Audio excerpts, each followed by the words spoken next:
खूंटी से बांध के रखा था, लेकिन अभिमान था जरत बिलो कहीं जब ही कपाला।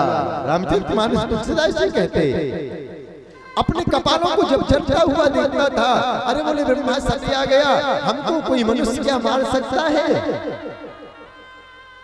हमको कोई मनुष्य मार नहीं सकता, हम तो अजर अमर हैं, ब्रह्मा जी का वरदान है हमको। लेकिन ब्रह्मा जी ने क्या वरदान दिया था कि तुमको जब इसने वरदान मांगा ना, तो हमको सिर्फ दो ही लोग मार सके, नर और वानर। आपकी बनाई हुई सृष्टि में हम किसी से ना मरे। इसने जब वरदान मांगा महाराज, बड़े बड़े असुर हुए। बड़े बड़े असुरों ने क्या मांगा? सबसे पहले तो यही मांगते थे, रावण ने भी यही मांगा था कि हम कभी ना मरे। ब्रह्मा जी बोले ऐसा नहीं हो सकता है, जो आया है उसको जाना पड़ेगा। वो जो आया है सो जाएगा, राजा रंग फकीर, वो कोई सिंहासन चढ़ चला, कोई बना जंजीर। भैया जो आया है उसका जाना एकदम सुनिश्चित है। जब ब्रह्मा जी से इस प्रकार से कहा, भोले बाबा की आराधना करता था। हम लोग कुछ नहीं कर सकते, रावण इतनी आराधना करता था, अपने सिर को काट के डाल देता था। इसकी नाभि में अमृत था और अमृत के कारण ही है पुनः एक सिर रहता था, पुनः 10 सिर हो जाते थे। भगवान शिव की आराधना की, शिव से यही मांगा, प्रभु आप हमारे यहाँ चले।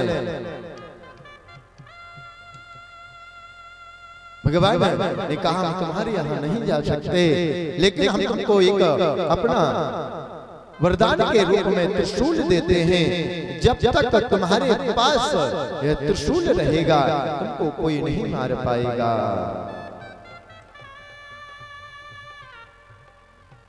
जब इस प्रकार से कहा, शिशुजी महाराज कहते राम और जब राघव जी का युद्ध हो रहा था ना,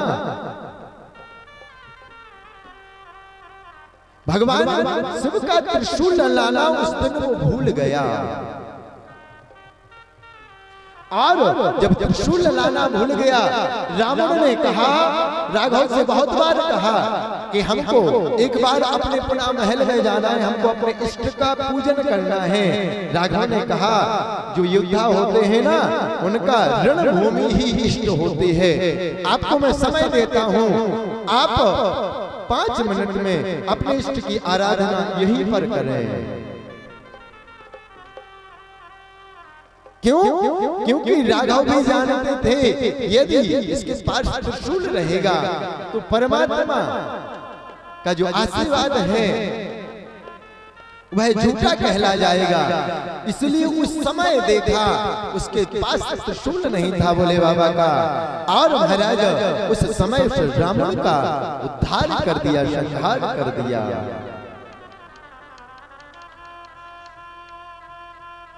बोलो राजा रामचंद्र भगवान की जय हो। आगे शिशुजी महाराज कहते यदि मृत्यु का भय व्यक्ति को हो जाए ना, रावण मृत्यु से नहीं डरता था, लेकिन उसका उद्धार हो गया। क्यों? क्योंकि उसने शिव की आराधना की थी, और भगवत भजन यदि कोई करता है ना तो उसका वो भजन कभी भी निष्फल नहीं होता। किस प्रकार? जिस प्रकार जैसे आप कोई कपड़ा को बनाए, आप किसी कपड़े को बनाए, सिलाई करें, अब सायंकाल हो गया, समय नहीं है, तो आपने उस कपड़े की तय की और उसको रख दिया, जो भी आप तैयार कर रहे हैं। अब जब पुनः आपको दूसरे दिन समय मिलेगा तो आप उसको लेंगे और वो बन करके बहुत जल्दी तैयार हो जाएगा। अब कोई कहे भैया आपने तो बहुत जल्दी बना दिया, तो वो आधा बना हुआ था, वो आधा बना हुआ था। इसी प्रकार भैया दो प्रकार के व्यक्ति मिलते हैं देखने के लिए। कैसे मिलते हैं? एक का मन भगवान में नहीं लगता, माता पिता कहेंगे कि इसके बाद भी भगवान में मन नहीं लगेगा। और एक ऐसा होता है कि अपने आप परमात्मा में उसका मन लगता है। क्यों? क्योंकि पूर्व जन्म के जो सुकृत होते हैं ना, पूर्व जन्म की जो कर्म, पूर्व जन्म के सुकृत आपके कभी नष्ट नहीं होते। जो आपने तीर्थ किया या दान किया, पुण्य किया, यज्ञ किया, अनुष्ठान किए, कथा सुनी, उसका जो बेनिफिट है ना वो कभी भी समाप्त नहीं होता। दो बैंक बताए थे ना मैंने, एक दिन दो बैंक, एक तो भगवत भजन रूपी बैंक, एक यहाँ का बैंक। यहाँ के बैंक में जब आप अपना खाता खुलवाने जाएंगे ना तो नॉमिनी में वहां नाम लिखना पड़ता है, आपके बाद किसके खाते में ट्रांसफर किया जाए लिखना पड़ता ना। लेकिन जो भगवान का भजन है, राम नाम रूपी भजन है या कृष्ण रूपी या शिव का नाम रूपी जो भजन रूपी बैंक है, इस बैंक में दूसरे का नाम नहीं चढ़ता। ये वाली बैंक आपके ही नाम से जुड़ी रहती है वर हमेशा। इसमें किसी की नॉमिनी नहीं होती। हाँ, एक बात है, जो माताएं दान करती हैं उनको पूरा बेनिफिट मिलता है, लेकिन यदि पुरुष दान करते हैं तो आधा माताओं को अपने आप मिल जाता है।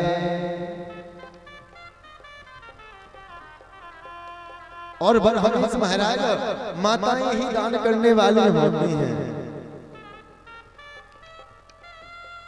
बरहमस देखना, हर काम में आगे होती माताएं, दान करने में आगे, यज्ञ करने में आगे। कल हम लोग भी हवन करेंगे, जिनको भी करना हो ना। कल की कथा का समय 10 बजे से रहेगा प्रातः काल, तो सब लोग अधिक से अधिक पधारें। अपने अपने घर से आरती लेकर के सजा करके आए, बड़ी थाली में पुष्पों के द्वारा स्वस्तिक आदि बना करके अच्छा दिव्य अधिक से अधिक। जैसे हम लोग सजते ना कि फलानी न सज पाए, फलानी न सज पाए, इसी प्रकार भगवान के लिए बड़ी 5 दीपक कम से कम एक थाली में सब लोग बना करके लाना। हजारों दीपकों से भगवान राघव की हम लोग आरती करेंगे, कल भव्य आरती करेंगे। बैठे रहेंगे यहाँ और मन के द्वारा हम लोग अयोध्या चलेंगे कल। श्री सूत महाराज कहते, यदि आपका जीवन भजन में लग जाए ना और आपका तन पूरा हो जाए, ये शरीर पूरा हो जाए, जैसे ही आप पुनः जन्म लेंगे आपका वो भजन वहीं से प्रारंभ हो जाएगा।